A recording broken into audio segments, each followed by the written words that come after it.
Teacher Talking Sports, what it does, what it do, how we live. And in about an hour's time, we will find out the Baseball Hall of Fame 2024 voting results. We know Jim Leland's getting in, former manager.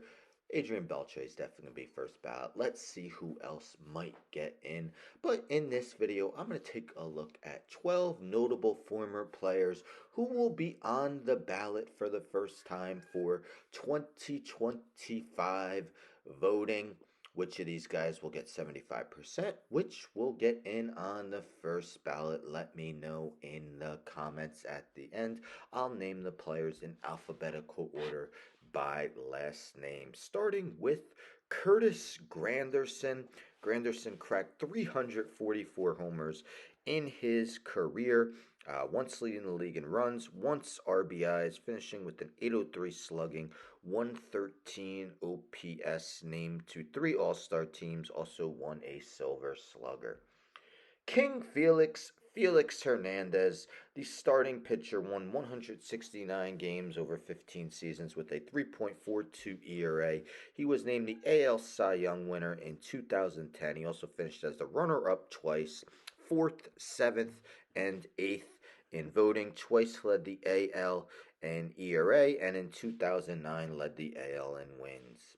Adam Jones was a 5-time All-Star, 4-time Gold Glove winner, and did win a Silver Slugger as well. For his career, he connected on 282 homers while also driving in 945 runs. He had 2 seasons where he totaled over 100 runs for the season.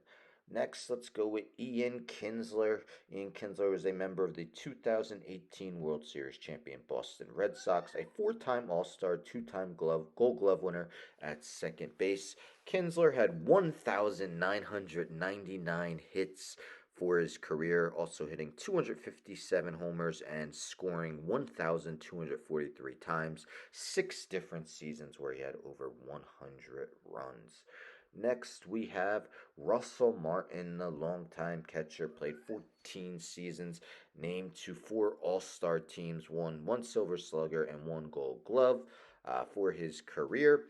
Batted .248 with a .746 OPS, 191 homers, 803 runs scored, 771 RBIs.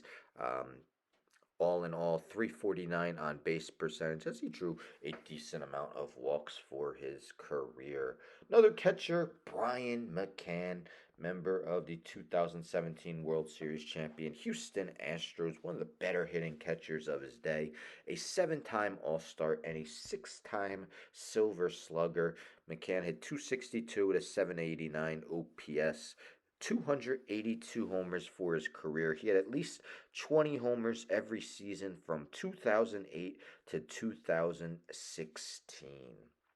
Dustin Pedroia was a AL MVP in 2008. The previous season, he was named the AL Rookie of the Year, won 2 World Series with the Boston Red Sox, was a 4-time All-Star and a 4-time Gold Glove as well, won a Silver Slugger, career .299 batting average, led the league in runs, 2 straight seasons, 2008, 2009, also leading the AL in hits and doubles in that 2008 season. Hanley Ramirez. Ramirez was the 2006 NL Rookie of the Year with the Florida Marlins.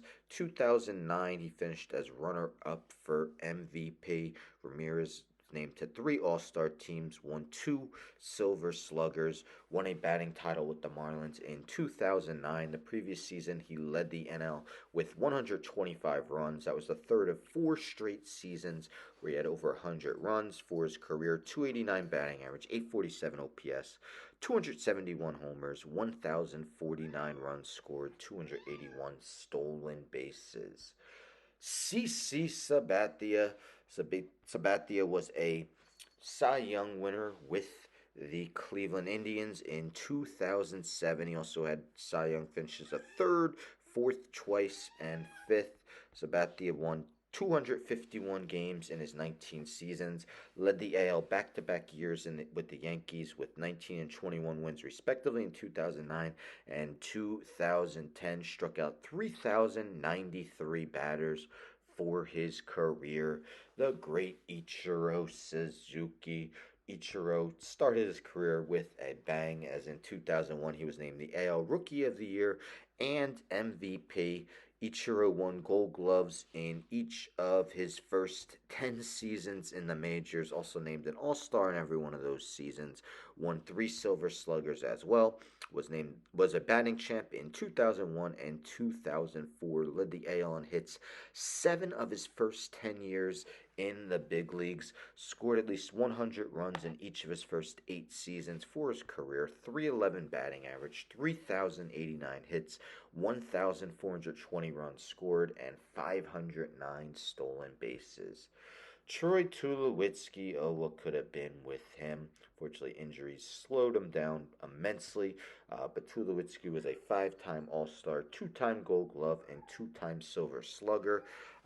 He had 2 MVP finishes of 5th and 1 of 8th in his career. Career saw him bat 290 with an 856 OPS, 225 homers in 1,291 games. Had 2 seasons where he scored at least 100 runs and 1 of at least 100 RBIs. And let's end with Ben Zobrist. Ben Zobrist won a World Series with the Cubs, where he was named World Series MVP. He also won a World Series with the Kansas City Royals in the previous season, 2015. A guy who played all over the field. Very few players as versatile as him. For his career, 266 batting average, 783 OPS, 167 homers, 884 runs scored. He was a 3-time All-Star and a guy, like I mentioned, played all over the field. If we take a look at his career fielding, started 794 games at second base, 494 in the outfield, 196 at shortstop, 14 at first base, 5 at third base. A guy that pretty much played everywhere but catch or even pitched a game. So those are 12 notable names that will be eligible for the first time in the 2025 Baseball Hall of Fame ballot. Which of these guys do you think are first ballot? I'm pretty sure everyone would agree that Ichiro is going to get in on a first ballot, but what about CC? Other than that, I don't think anyone really has a chance. But which of these guys do you think? Do you think all of them will receive at least the 5% necessary to stay on the ballot? I think of Felix and Ian Kinsler, um, Dustin Pedroia. I think all those guys should at least receive the 5%. But what about the other guys I named? Nonetheless, they all had excellent careers and deserve to be highlighted in this video. Anyhow, don't forget to subscribe. Tell a friend to tell a friend to tell a friend to subscribe. Like the video, share the video, hit the bell for notifications. I'm out.